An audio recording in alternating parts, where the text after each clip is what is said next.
Halo teman-teman, Assalamualaikum warahmatullahi wabarakatuh. Perkenalkan, kami dari kelompok 9 yang beranggotakan saya sendiri, Fairuz Nurul Izzah. Yang kedua ada Khairul Qulub, yang ketiga ada Arfiana Mahmuda, yang keempat ada Eli Rahmawati, dan yang kelima ada Arlina Putri. Nah, pada kesempatan kali ini kami akan memaparkan sebuah materi mengenai aplikasi langkah-langkah pendekatan dalam mengatasi permasalahan anak sekolah dasar. Nah, yang pertama yang akan kita bahas adalah apa sih yang dimaksud dengan suatu masalah. Masalah memiliki pengertian sesuatu yang tidak diharapkan karena dapat mengakibatkan kesulitan bagi diri sendiri maupun untuk orang lain. Nah, dalam suatu masalah biasanya memuat suatu kondisi di mana seseorang tidak dapat secara langsung menyelesaikan masalahnya. Dari pemaparan tersebut dapat kita jabarkan jika suatu masalah kita berikan kepada seorang anak dan anak tersebut dapat mengatasi masalahnya dengan benar atau menyelesaikannya dengan benar, maka sesuatu itu tidak bisa kita katakan sebagai masalah. Karena apa? Karena jika seseorang sedang mengalami masalah atau sedang menghadapi masalah, biasanya akan merasa kebingungan dan tidak tahu harus melakukan apa untuk mengatasi atau menyelesaikan masalahnya. Nah, ada salah satu pendapat yaitu menurut Mourun 2005 mengatakan bahwa seseorang yang sedang dalam masalah atau menghadapi suatu masalah biasanya akan mengalami 4 hal.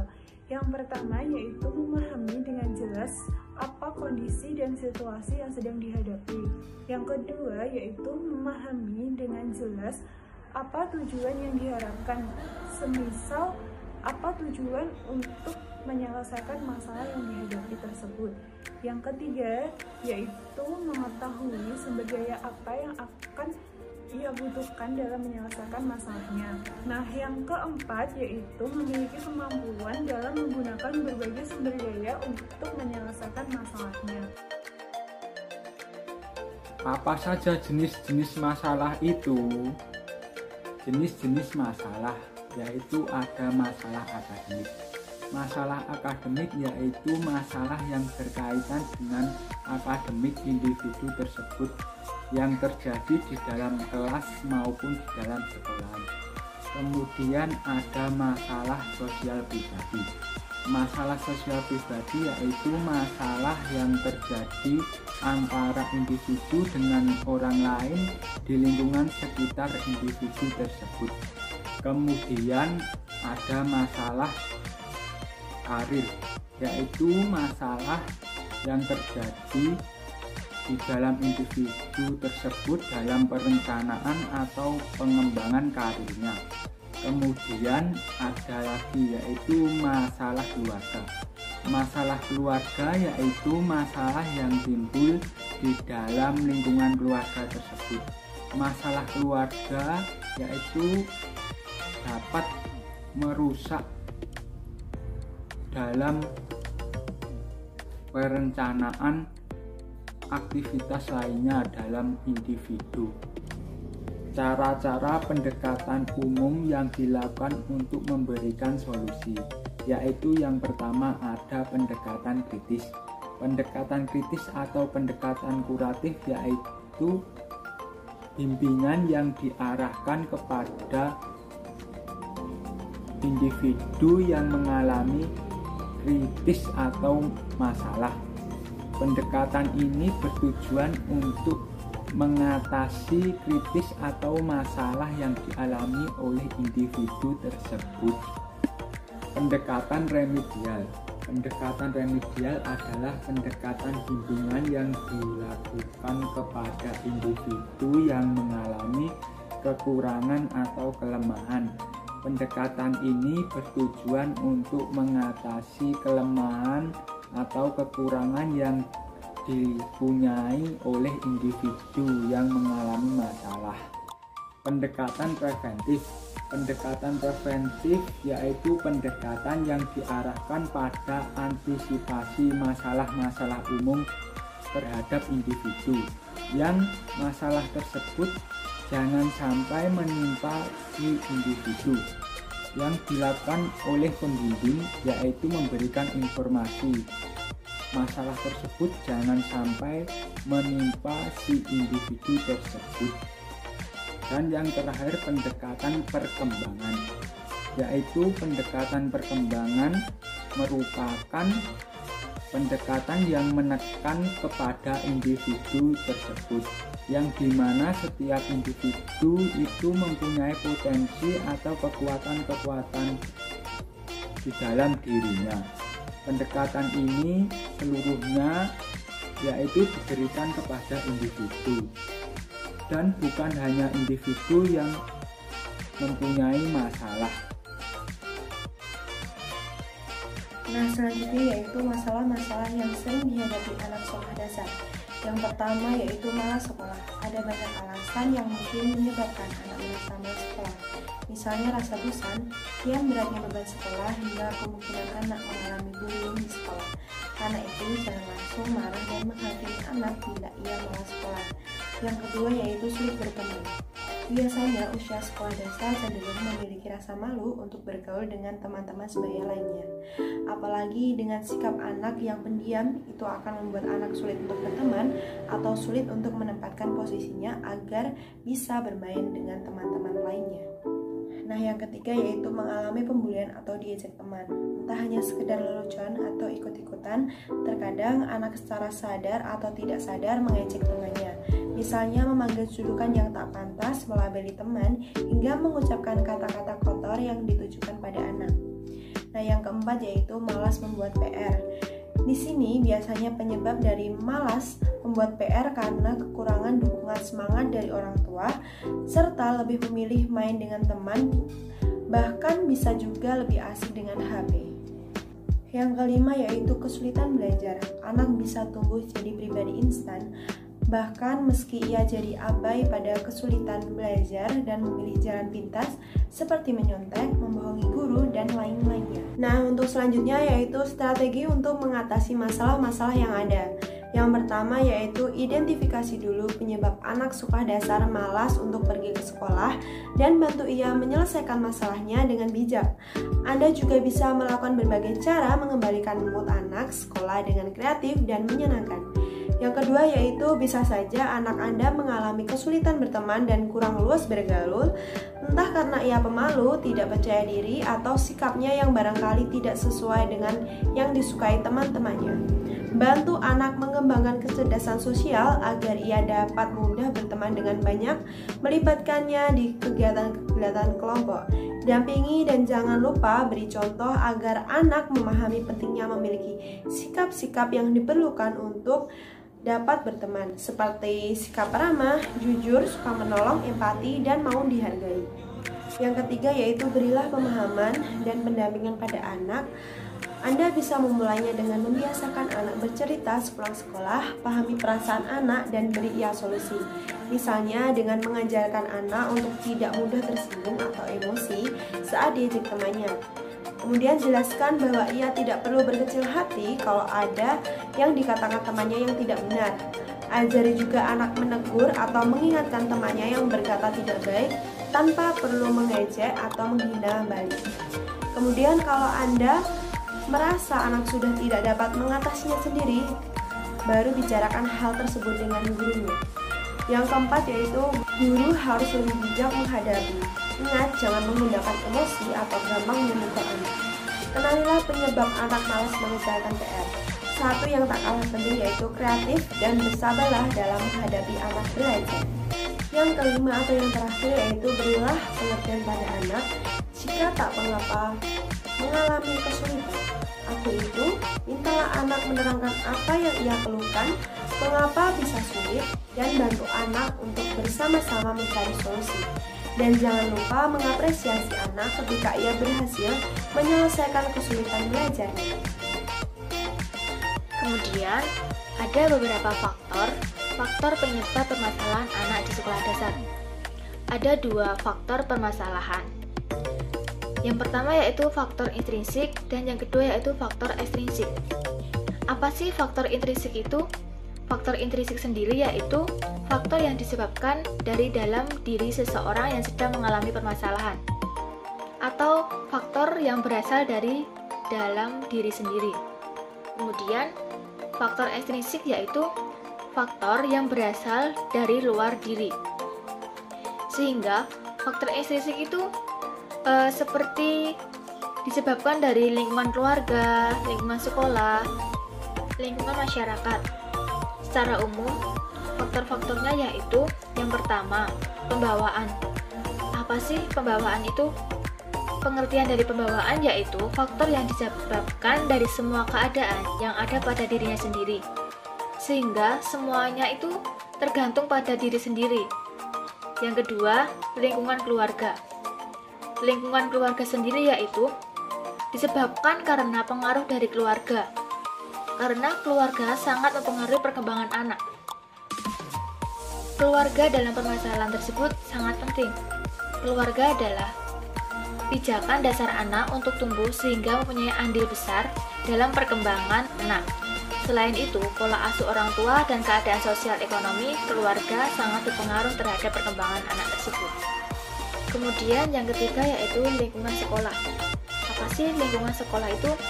Lingkungan sekolah yakni faktor yang disebabkan dari pengaruh lingkungan sekolah itu sendiri atau dari lingkup lingkungan persekolahan. Seperti cara atau model guru dalam mengajar, proses mengajar yang diterapkan di sekolah, strategi guru dalam pembelajaran, sarana dan prasarana yang tersedia di sekolahan, kemudian kurikulum sekolah yang berlaku standar nasional. Yang keempat, lingkungan masyarakat. Lingkungan masyarakat disebabkan dari lingkungan sekitarnya, meliputi pergaulan bebas dengan temannya, norma adat istiadat daerahnya. Masyarakat itu sepertinya pengertiannya yaitu teman sepermainan atau teman sebaya yang dapat mempengaruhi perkembangan anak, karena lingkungan tersebut sangat berpengaruh besar terhadap pembentukan karakter seorang anak. Jadi begini, seorang anak semakin dewasa, permasalahan yang dihadapi semakin besar. Kemudian dia sebaiknya harus memiliki berpikiran yang dewasa untuk menyelesaikan permasalahan tersebut agar permasalahan tersebut terselesaikan dengan baik. Sehingga pembentukan karakter di dalam permasalahan itu sangat penting bagi anak. Selanjutnya, di sini terdapat langkah-langkah penanganan masalah. Jadi, apa sih langkah-langkah penanganan masalah itu? Langkah-langkah penanganan masalah atau pemecahan masalah itu sangat penting di dalam permasalahan. Jadi, di sebuah permasalahan itu harusnya terdapat pemecahan masalah, karena jika tidak ada pemecahan masalah, maka permasalahan itu sulit untuk diselesaikan dengan baik. Nah, di sini terdapat beberapa langkah untuk menangani masalah. Yang pertama yaitu identifikasi kasus. Identifikasi kasus sendiri yakni upaya untuk menandai subjek anak yang diperkirakan yang mengalami permasalahan tersebut. Kemudian yang kedua yaitu identifikasi masalah. Jadi, identifikasi kasus dan masalah itu berbeda. Identifikasi masalah sendiri upaya untuk mengetahui inti permasalahan yang dihadapi oleh anak. Jadi, dalam identifikasi masalah ini harus mencari penyebab mengapa permasalahan anak itu dapat terjadi. Jadi di sini identifikasi masalah yaitu menciptakan kalimat isu permasalahannya yang menjelaskan permasalahan yang sudah diidentifikasi. Kemudian yang ketiga, diagnosis. Diagnosis adalah langkah untuk mengidentifikasi karakteristik atau ciri-ciri serta faktor penyebab masalah yang dialami oleh anak itu sendiri. Di sini terdapat dua pendekatan, yaitu yang pertama person blame approach, kemudian yang kedua system blame approach. Nah, pendekatan yang pertama itu artinya mencari sumber permasalahannya pada level individu. Kemudian yang kedua artinya beranggapan bahwa sumber masalah tersebut ada pada sistemnya. Yang keempat, prognosis. Prognosis merupakan langkah untuk merumuskan alternatif upaya bantuan sesuai dengan karakteristik atau ciri-ciri permasalahan yang dialami oleh anak. Yang kelima, treatment. Treatment adalah upaya pemberian bantuan itu sendiri. Kemudian yang keenam, tindak lanjut. Apa sih tindak lanjut itu? Maksudnya bagaimana? Tindak lanjut sendiri dilakukan sebagai bentuk evaluasi terhadap upaya pemberian bantuan yang telah dilakukan serta kemungkinan penggunaan langkah-langkah berikutnya. Kemudian, bagaimana teknik penanganan masalah pada akhirnya? Tidak ada satupun teknik yang efektif untuk menangani permasalahan anak yang berbeda-beda. Penanganan atau pemecahan masalah suatu teknik akan bergantung kepada karakteristik anak, jenis permasalahannya, kemampuan serta pengambilan pemberi bantuan terhadap anak yang sedang mengalami permasalahan tersebut, serta faktor kreativitasnya. Di antara berbagai teknik yang dapat dilakukan orang tua dan guru untuk membantu menangani permasalahan anak adalah sebagai berikut. Yang pertama yaitu orang tua atau guru memberikan nasihat terhadap anak. Yang kedua, guru atau orang tua memberikan permainan kepada anak, seperti memberikan permainan game untuk mengasah otak anak tersebut. Yang ketiga, saran dan nasihat. Anak membutuhkan saran dan nasihat untuk dapat menyelesaikan permasalahan yang sedang dihadapi agar diselesaikan dengan baik. Agar anak yang sedang mengalami permasalahan tersebut menyerap saran dan nasihat tersebut di dalam pemikirannya, agar anak tersebut dapat menyelesaikan permasalahan dengan cara berpikir yang lebih luas atau berpikir dengan dewasa. Yang keempat, pengkondisian. Yang kelima yaitu model dan peniruan. Yang terakhir, yang keenam yaitu konseling. Konseling ini seperti orang tua atau guru memberikan bimbingan terhadap anak tersebut dalam penanganan masalah yang telah dihadapi. Seperti itu penjelasannya. Jadi kesimpulan yang dapat kita ambil yaitu masalah merupakan sesuatu yang tidak diharapkan karena menimbulkan kesulitan bagi diri sendiri dan juga orang lain. Kemudian faktor penyebab permasalahan anak terdapat dua faktor, yaitu bersifat intrinsik yang berasal dari diri sendiri dan juga faktor ekstrinsik yang berasal dari luar diri. Kemudian masalah yang sering terjadi pada siswa sekolah dasar seperti malas untuk pergi ke sekolah, kesulitan untuk berteman, mengalami pembulian atau sering diejek teman, kemudian siswa malas untuk belajar dan mengalami kesulitan belajar. Strategi yang dapat dilakukan untuk mengatasi permasalahan tersebut yaitu dengan mengidentifikasi penyebab anak sekolah dasar malas untuk pergi ke sekolah. Kedua, membantu siswa dalam mengembangkan kecerdasan sosial agar mudah berteman. Kemudian memberikan pemahaman dan pendampingan kepada anak. Selanjutnya, guru lebih bijak dan sabar untuk menghadapi siswa yang tidak mau mengerjakan tugas serta malas untuk belajar. Yang terakhir, menjadi pendengar yang baik untuk anak dan penasehat sehingga anak dapat terbuka apa yang mereka rasakan.